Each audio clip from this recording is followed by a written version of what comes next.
Very good afternoon to all of you, ladies and gentlemen. Few ladies and more gentlemen. But, always a tough thing to speak after lunch, right? I think everyone's like, and especially if you've had a heavy lunch, I don't know what that would mean, but I think Manisha gave me some consolation. She said there was a big party last night, so people were hungover from the party, so the morning sessions were equally drowsy. But I think some of the best learnings happen, at a time when you're probably least expecting it. So I'm going to go through a little presentation for each of you. Kind of was not sure on what the audience would be, so really thought of this in a manner that would cover pretty much two tracks, right? One is being an Indian company or an Indian developer. How should you, or what could you be looking at in terms of a global strategy around gaming? And the second was, another track on really if we were to look at what the potential of India is, how would global companies, engage with India? So they are actually two very different sets of data points, two very different sets of experiences. But I think at the end of the day, it doesn't matter, whether you're a Indian game developer studio or you're a global one looking at India, with the way digital has moved, I think we all live in a very unique world where the opportunities for us to cross geographies and go across barriers has never been better than ever before. And I think it's only going to improve. As a matter of fact, we're going to see a huge turnaround in, Manisha mentioned that, I work closely with government, and, we were just having this discussion with very strong, close officials in the government of India, and we were really discussing that people movement, between countries is now getting, blocked, right? Because countries are becoming more protectionist and all of that. So the only way really, transfer will happen is through digital, and it's amazing till, that gets clogged in some form. But I think we have a good 5 to 10 years at least before we can see the true power of what we are all building together getting unlocked. So I think we are in a very exciting time. I think it's a perfect time to really look at the world as an integrated whole. And I'm just going to share some thoughts. Got a few slides. I'll go through that. Feel free to stop me, wherever you think fit. Rather make this a more interactive engagement, because I think I'm here to learn as much from you as I'm here to share. So with that, I'm just going to the first slide kind of just talks about the state of global gaming, and the way it is as of today. I think a lot of this data you're already aware, but just the fact that the number of platforms and the way they have grown in gaming has really again amplified significantly in the last few years. And the whole trend of the free-to-play gaming experience, as we have all noticed, has, again, exponentially grown. There are some statistics here, but I think if you just look at, on the mobile gaming side, how the last few years have been, it has just, catapulted in a very different manner. And interestingly, in India, free-to-play has always been the way to reach a consumer, because we always say it's hard to monetize in India. So that trend is actually now becoming a global trend. And coming back to my earlier point, that I think India and the way we are going to address gaming is actually an indicator of what probably the world will follow in many years. And I'm not just saying this because we are all sitting here, but I truly believe that. And I think the entire JetSynthesis philosophy has been built around that same aspiration. It's always good to understand the size of the pie that you're trying to address. I think it's many a times we we miss that big picture.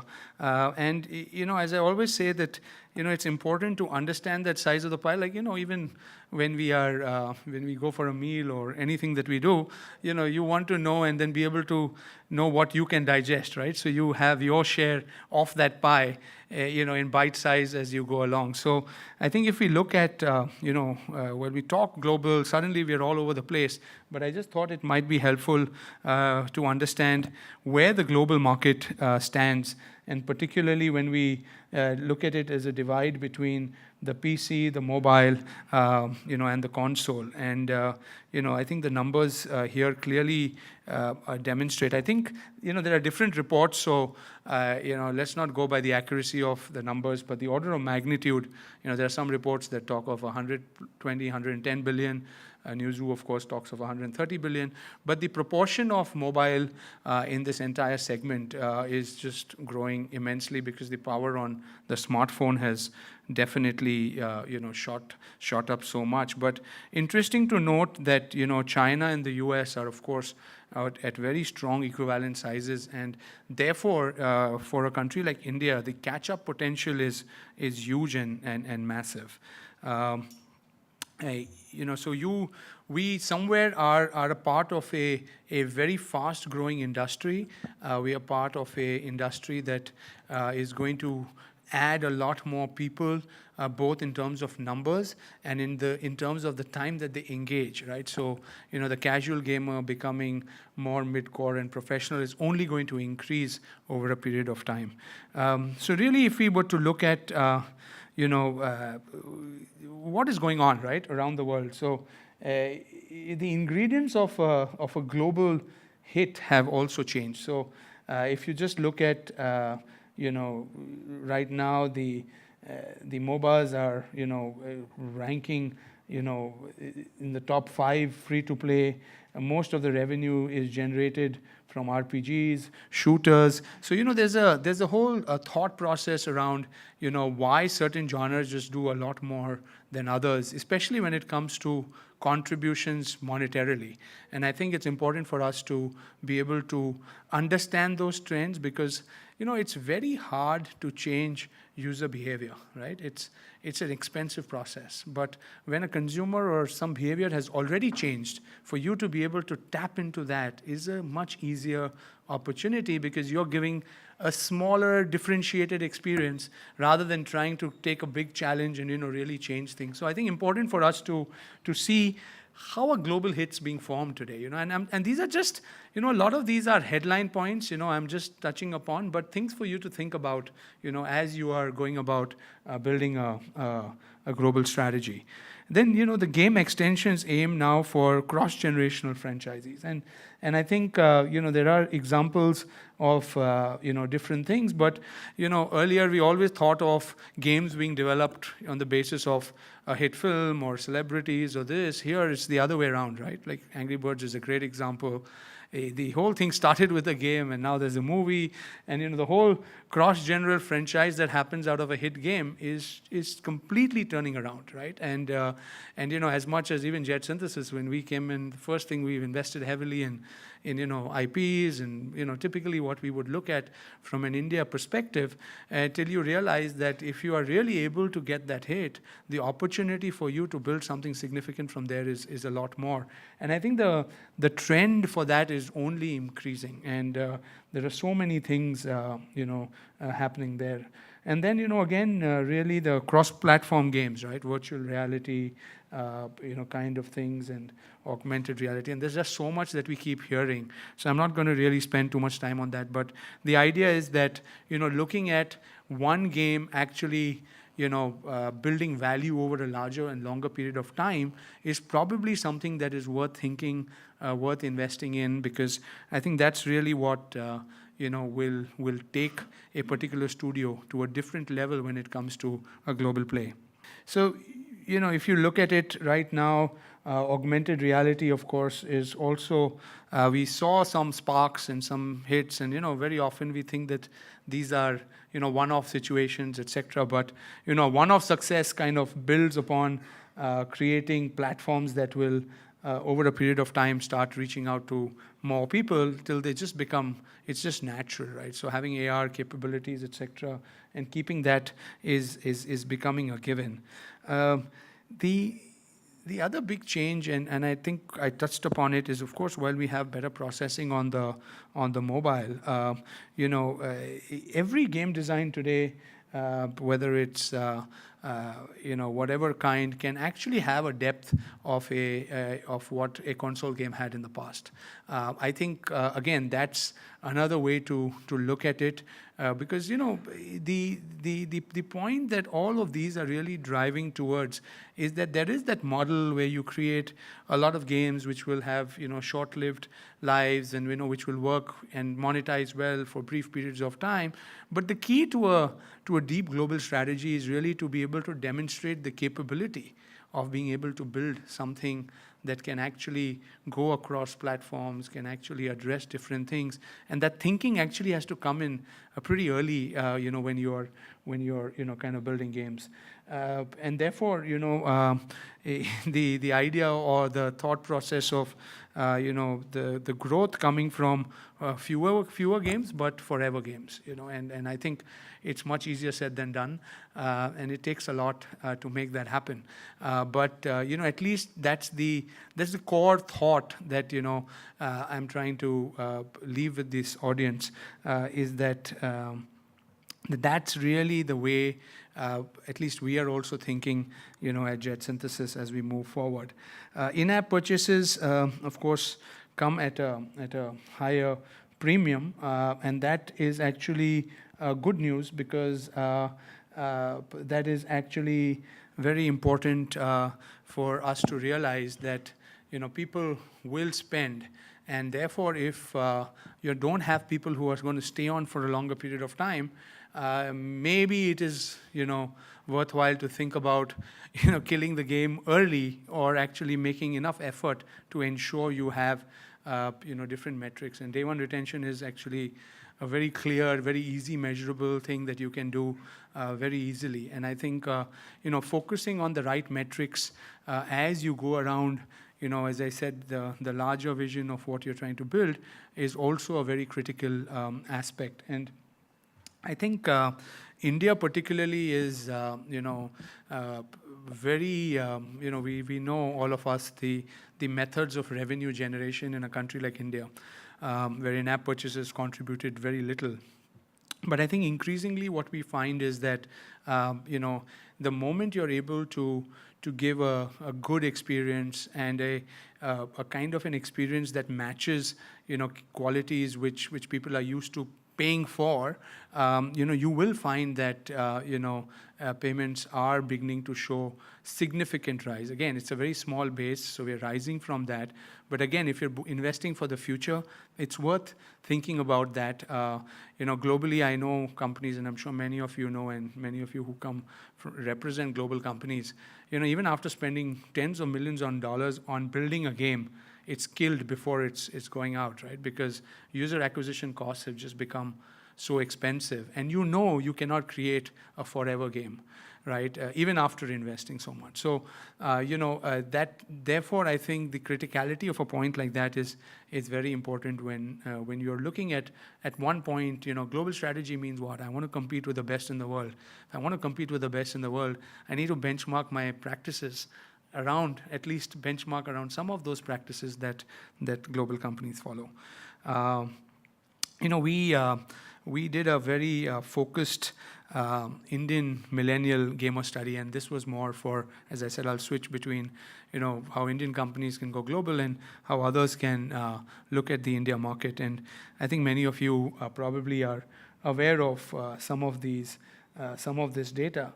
But it was interesting that when we did this as JetSynthesis, we got a very deep community of gamers, to kind of engage with us. And it was quite interesting that 61% of them mentioned that game size would not matter, while 22% were open to downloading a game over 200 MB. Again, now this is a trend in the millennials. This is the trend in younger people. People don't want to keep too many games on their mobile, but they want to keep what they're going to play with. So remember one thing, that also when they're going to remove a game, they're probably going to remove the game which has the highest size, because the easiest way to free up more space on your phone is to just get rid of the bigger ones, right? Because that's how it will show up. So, if you're not able to retain the attention and and continue to engage with your consumer, you are going to miss out, because you will be the first victim, even when it comes to removal of these games. And a lot of this data has been validated by Google and others, and even now through what Manisha said, as we formed the Indian Digital Gaming Society, and CII, the Confederation of Indian Industry, is actually working to see how gaming can actually become an industry for India. And we have some of the biggest stakeholders, right, from Google and everybody else, who is invested in the India market, to work closely to identify, what are those trends, what are the things that the government might need to do, what are the industry needs to do to create that ecosystem, that will support a changing consumer trend. And I think that's important, right? The consumer trend will change the basis the consumer wants to change. It's for us to be able to, then cater to that in ways that can, impact. And of course, there will be few who will actually lead that change and, invest to make that change happen. But I think a good, safe strategy is to go back to what I said earlier, that, fewer games, but deeper engagement. Look at what day one retention is. And, sometimes if you're catering to the millennial group, size may not really be there. And then, I think there are new forms of identifying games. Passive players who are new to gaming, they play casual games, but pro gamers inform, you have many ways in which you can make people aware of games today than ever in the past. Interestingly, 3 out of 10 millennials, that we met have spent on games. And while the, preferred transaction points were less than 500 rupees, 6% of that number were spending 10,000 rupees on games. You're one of them? Okay. So if I say 6%, so I need probably 2 others in this room to justify that number. But anyway, everyone's not a millennial. So if there are about 20 millennials in the room, our data is right. But, that's the kind of number that we find. So, the trend is good, right? 56% have tried their hands at fantasy sports. 16% have had attempted real money gaming. And the good part was that 52% of the people we met, had spent money in the last month. I think, again, that's so we were addressing the right audience. That's also there. So these are active spenders on gaming. We also had a very interesting insight on the time of the day when they tend to spend.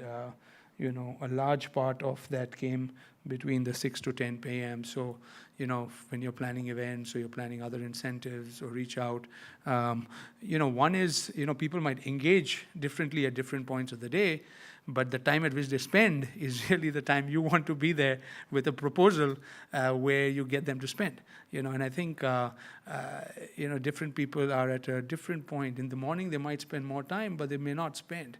But by the end of the day, they realize they haven't spent money on anything else today. And, they feel rich and they might spend. So we are not really going into deep individual psychology or behavior here, but, these are general statistics that I think, we thought would be important for us to look at. I think at the end of the day, data is a very strong indicator, and helps you really build a sound model. It helps you justify to yourself and to your team and everything. But at the end of the day, in a creative industry like ours, I think, data will take you so far. It will give you that stability. It will put you in an area where you're better than the rest. But nothing takes away, or there's nothing like hitting that great, crazy success out of a creative adventure that really looked something that most people would never have expected to work. And we've got tons of examples in the gaming industry that have been able to do that. The other thing we found was that in the social gamers category, the head-to-head and tournaments were were favorites, right? I think one of the things that we often forget is that when you come to game, you come to compete. I mean, it's competing is human nature, and I think combining competition with entertainment, and in our case, we've also figured out, bringing some good real life information and data just makes the thing more engaged, but nothing takes it away from being able to compete and, being able to connect and compete with people who just makes it even better. So I think the ability for you to be able to, look at your game as you're creating them, to be able to incorporate facets like this is something I think would be a useful thing to have. So really, what does the Millennial study really point towards? I think it very clearly segments the gamer into a casual, mid-core, core gamer. We often talk of these genres and these things, but what I really want to highlight is that the journey of value creation might be highest at the core gamer level, but it's a process and it's a journey, and you'll find that especially in a country like India, people will start playing casual, slowly get engaged into mid-core, ultimately come to a scale where they're spending 10,000 rupees, because then gaming becomes a very critical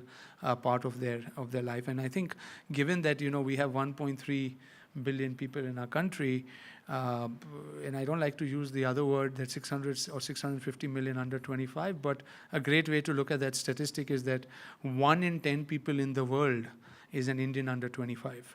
I mean, is not just an Indian, is an Indian under 25. So every table, if you put the whole world together on each of these tables, there'll be 1 Indian under 25. Now just think, if that is your addressable market, right? What is the opportunity? How are you able to target? And all of them are going to eventually start spending. So, with India, we always say that it's a great land, there's tremendous opportunity, timing is not right, and who knows it better than many of you who've been in gaming for a long time, because it is hard, right? It is a difficult journey, but I think all that will pay off when you see significant growth in all of these numbers. And even if we really looked at what could how could one address the market, at least as JetSynthesis, we have particularly chosen certain genres to cater to different aspects of that business. So I'm going to share a little bit about, what I told you was not something that I was just here to profess, but that's an ideology, or that's the philosophy with which, we've built JetSynthesis over the last few years. And this has really been, the journey. So while, I think we look at, the categorization of the gamer as a casual, mid-core, and a core gamer. And on the other side, you look at mobile, PC, as a different, stream of things. At the end of it, it all comes together in a form that, brings all of that community together, right? And I think our strategy has been every time about building a very strong, dedicated community, and actually being part of growing, nurturing the communities. And we do that across, various other aspects of the business as well. So we started by trying to understand a little better about gaming. I shared the earlier thought, where, at that time, 2015, 2016, the whole thing of building a great game with a very strong IP, particularly in a country like India. We had McKinsey work with us on the ABCD of India: astrology, Bollywood, cricket, devotion. Look at India very differently. Areas where Indians will spend 1 rupee a day, but do it every day of the year. You have very high loyalty, because these are genres that, irrespective of what we do, doesn't change. I mean, I have a nephew, and he's 6 or 7 years old, and exposed him to everything but cricket, basketball and this and tennis, and, he spent time in the US, but when I go home and I see him in the evening, all that they're doing is playing cricket. I mean, sometimes it's very hard to even understand, why cricket has such a fascination in a country like India, but it's all over, right? It's all around. It's gully cricket, it's this, so there are certain things about a society that just happen, right? And sometimes they pass over generations. If there's a change in trend, I think we got to be able to spot it. We should be able to notice it. There are other sports that are equally meaningful, but I think cricket, even though it's played by such few countries, it's got, there's so many complexities to cricket compared to so many other sports. It's still relevant to a country like India. And we really picked sport as a genre to kind of build, because it again brings competitiveness, and the ability to actually translate something on the digital world into the physical world also becomes very relatable when it comes to sports.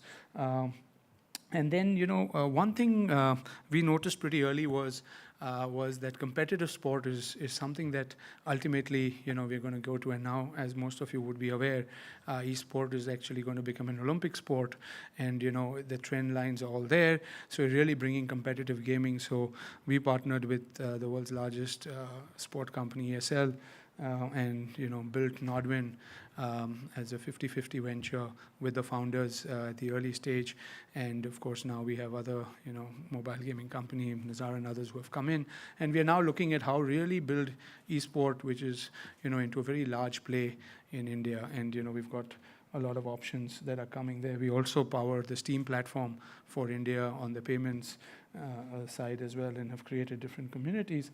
And we actually, to the global point that I said, is we set up a joint venture in Hollywood to really be able to address the need for creating and understanding the global market as well, because the moment we are able to succeed using some great talent from India, some good business models, I think the opportunity throws up global.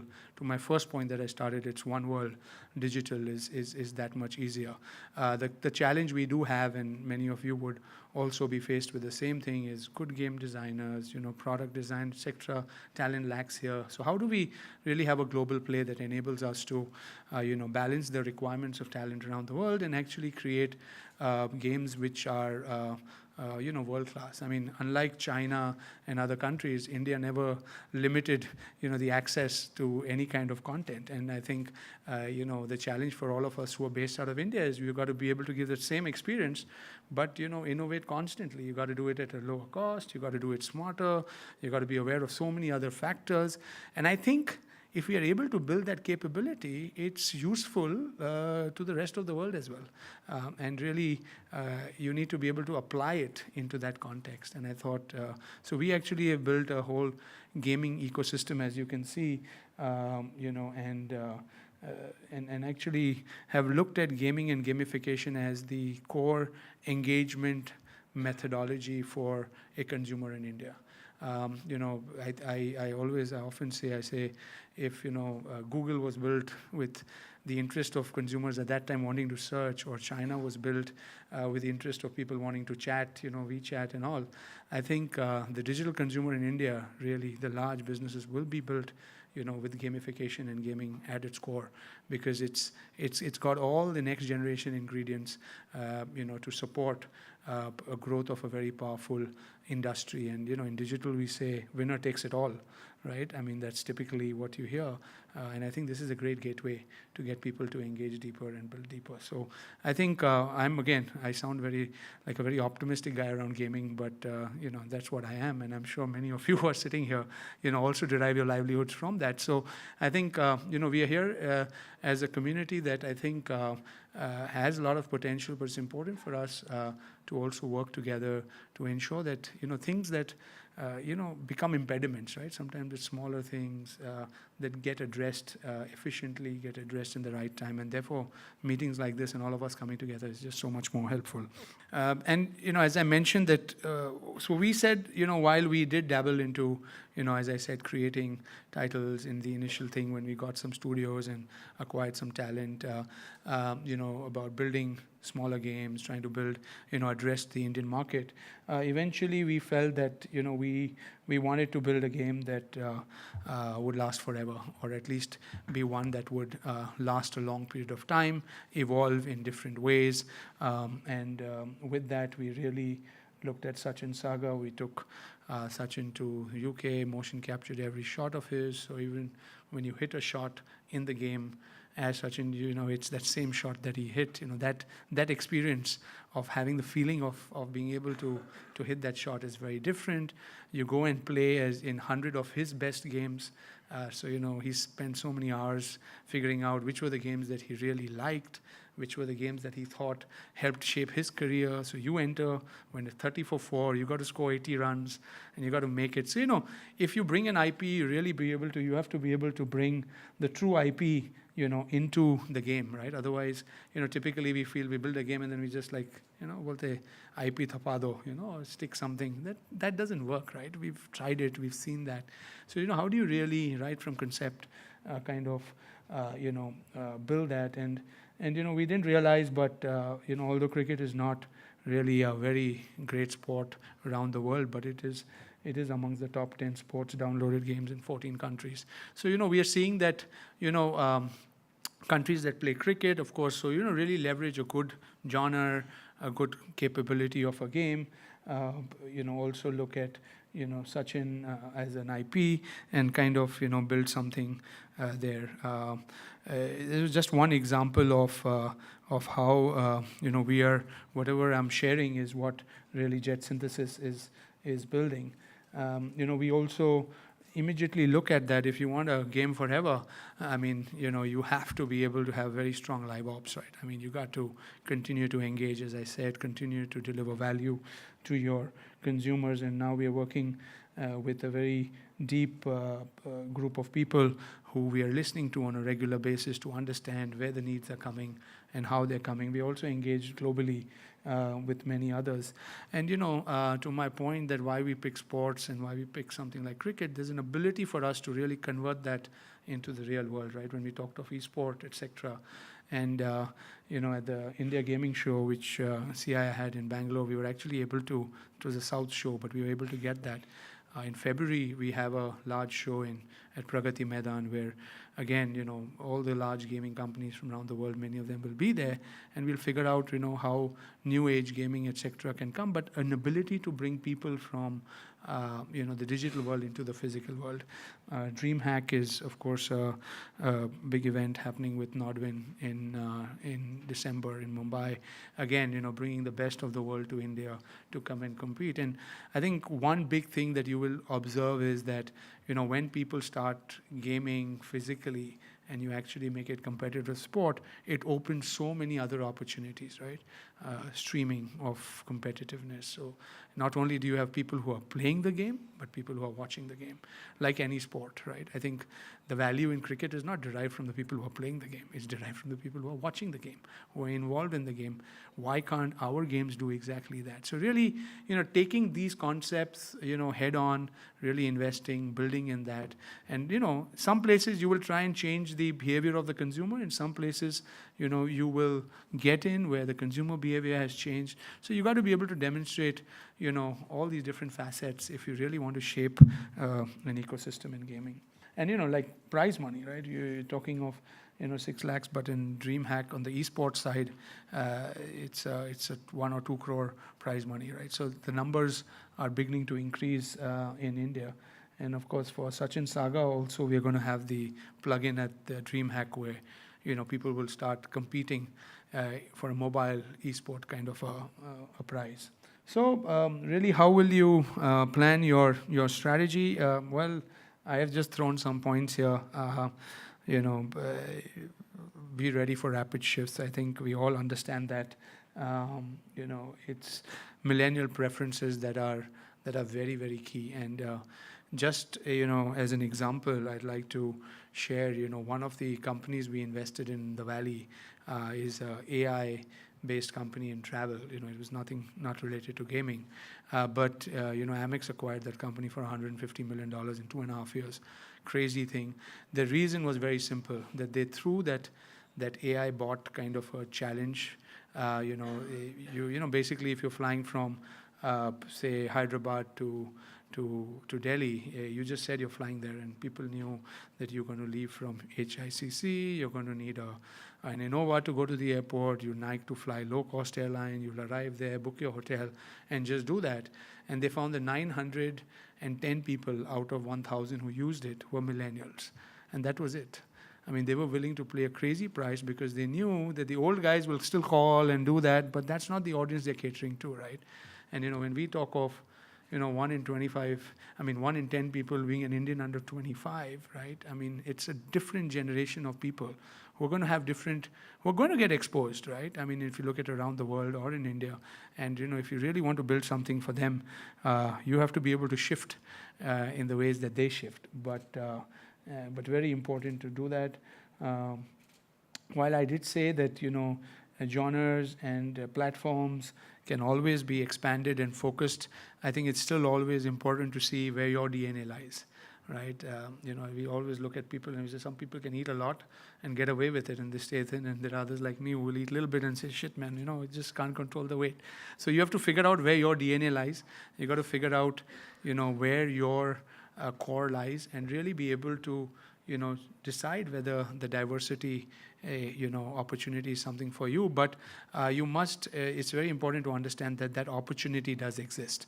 I don't think there is anything that can work better than partnerships and deep partnerships. I am personally a very, very strong believer in that. I come from a third generation family business.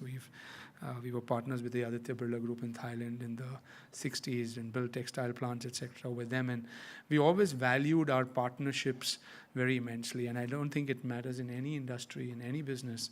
The moment you can build deep, respectful partnerships, I think they can last, for a long time. So it's important to invest in that. I think very often we keep, getting disillusioned, because a competitor did this, and we are all the time looking at competing, and all our energies go there.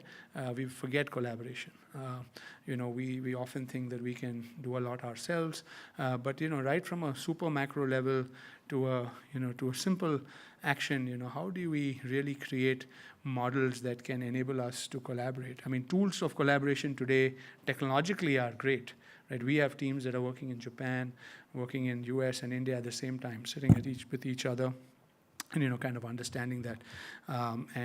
We've actually consciously gone about building that. And very often you'll find that, partnerships are also complementary. And I think that's when they're the best, right? Sometimes you need a partner who can invest, someone who can, who will benefit from what you are bringing to the table. And there's no reason to undermine the value that you bring. And if that is undermined, then it's not a true partnership, And like I was with the Prime Minister when he went to Japan. Now I'm on the India-Japan CEOs Forum.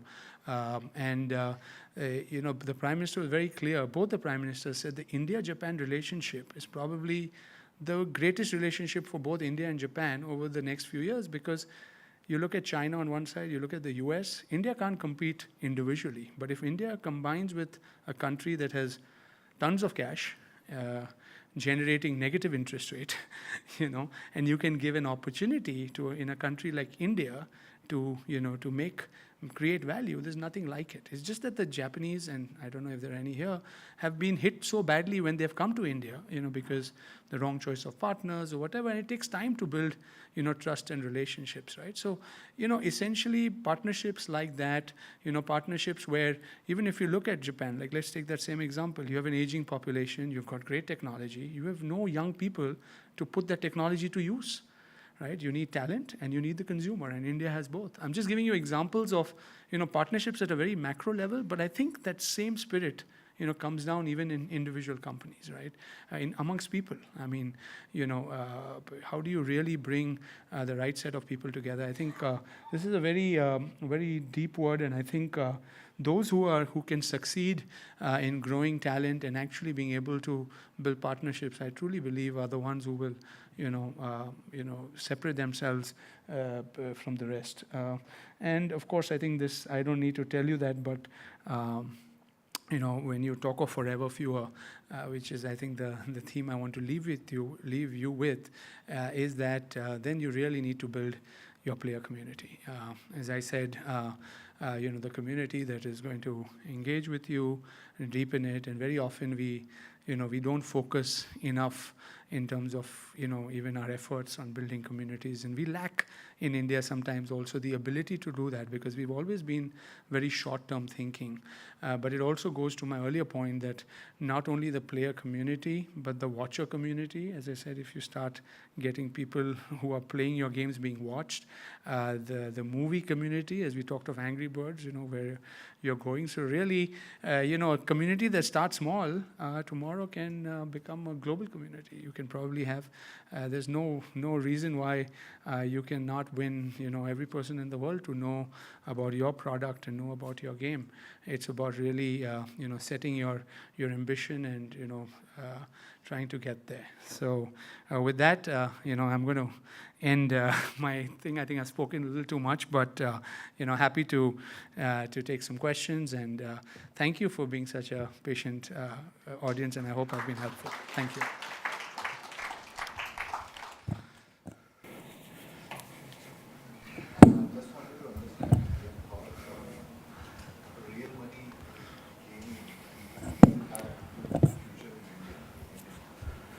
Well, the numbers definitely show that it does, and I think there's a huge surge on real money gaming. I think, and India is, if you ask me, is absolutely ripe from every angle. But there are many issues, challenges.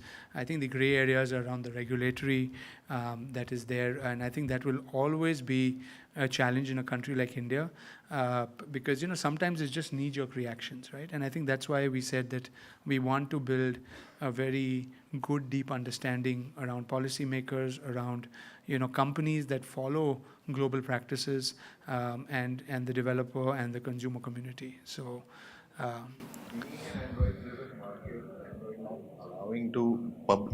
Android not allowing us to publish apps over there, and they are not even considering this something doing in near future as well. Yeah. So any suggestions on what monetization? You should have asked Karan that question when he was here yesterday. And by the way, he's the vice president I- of the Indian Digital Gaming Society as well. I spoke to him. Yeah. And he's the one who said, it's not going to Yeah, happen I till know, the time we I come know. up with a national law Yeah. or something. So I think it's I'll tell you, it's the cost of what you lose out, when something like this comes. And the larger the company you are, the moment you take up an initiative or you take up an area, you're committing a lot of capital, a lot of bandwidth, a lot of talent, a lot of direction. I mean, and we are seeing that, right? And if you talk of a company like Google, and again, this is just generic personal views, is that the challenges of making any small change are that much harder, right? Because if you see Facebook, the backlash Facebook has got in light of the elections has been crazy, right? It can just ruin a brand that has been built to be so valuable, right? So they sometimes cannot take a chance and play in a gray area. So unless there's absolute clarity, but Google in the UK, for example, permits you, because the UK regulatory law is clear, and it's been like that for years. For 50 years, 30 years, you could go, the day online gambling started, you could go, and there are bookmakers online. So, directionally as a country, you have given clarity on the regulatory framework. And this is exactly what we are talking. As a matter of fact, at the last India, gaming show, I invited the IT minister. The IT state minister came in, and he was there, and he inaugurated. And then he said, he went around. He said, I didn't know gaming is such an industry. And we had all Square Enix and Sony and Konami and all these guys there.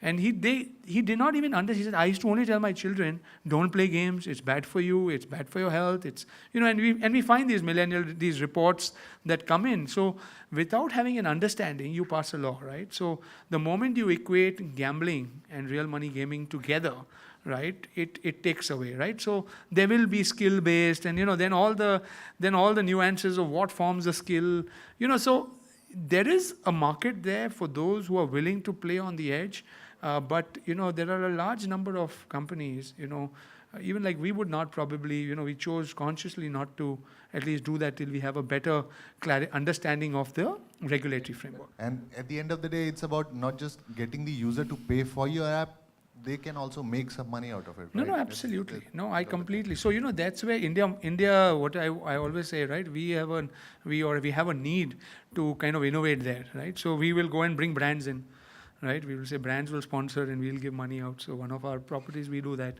right? The brand will give the money, we'll engage, and we'll try and make a small margin, the same margin that you would have made otherwise. So I'm just giving you an example. Of course, it can't happen at that size and scale. But if you were to take, say, 1 lakh rupees and you say, okay, I will keep 10%, 10,000, 90,000 I give back to the players. You bring a brand and a brand gives you 1 lakh 90,000, you give to the players, 10,000 you keep. I'm just giving you an example. Obviously, the risk value is not there. This is not there. So we will innovate models like this because we are forced to, right?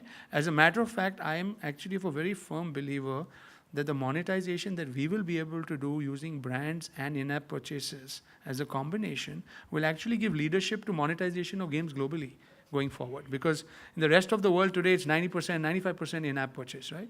The brands hardly play a role because they never had the need to do it. In India, we've had the need to go there, and as we will become better at doing that, we'll take models to the world that I think the world will follow. So I am very optimistic on the models we will create. It's about time. How long is it going to take? I think that's our key challenge of India, right? So here also, if I think over a couple of years, if we can get better regulatory clarity, it will help. Then we also have another challenge is that we are a federal structure. So the states, the state law might be different, the national law, so we have a lot of complexity. And then one fine day something happens and you says, nahi, ye band ho gaya. Then what happens to everything that you have built? So it's a gray area, and I think therefore the need for all of us to come together, right? Today, I'm sure in this room itself, we'll have a very divided opinion on real money gaming, right? And sometimes it's due to lack of information. We probably just don't know better, but sometimes it's due to lack of knowledge. But that's where we stand on that. Sir, I'm from this VR community. So we make games. So what is your take on the hardware part of the VR? Because these high-end VR needs Vive and Oculus kind of hardwares. So do you think that's a barrier for, because these games are immersive and has a lot of potential. Yeah. So No, absolutely. I think, but we have a lot of low-cost thing, right? And we've seen that happen at scale with movies like Bahubali and all, where VR devices were given away for free, and a lot of that. So I think there is an ability to enjoy a VR experience, at least get a taste of it at a very low cost. And I think it goes back to the same gamer thing, right? You start out little casually. If you enjoy that experience, you will invest in a better device. And as you invest in a better device, you will obviously enjoy that experience more. But I think the key criterion for the developer community is, like, till we don't really have some great content in VR, that's going to drive. At the end of the day, whether it's your mobile or it's your, VR device, it's what the content is that is going to, drive it. These are, tools and platforms, and how much people invest in that. But definitely, I think VR as a trend is here to stay. It might not be a very strong personalized experience, but in the physical world, in group experiences, etc., I think VR is going to be the form of engagement, very strong growth metrics around both VR and AR, over the next decade. At least the global data says so. Yeah. So thank you very much. Thank you, everyone. Thank you again. Thank you.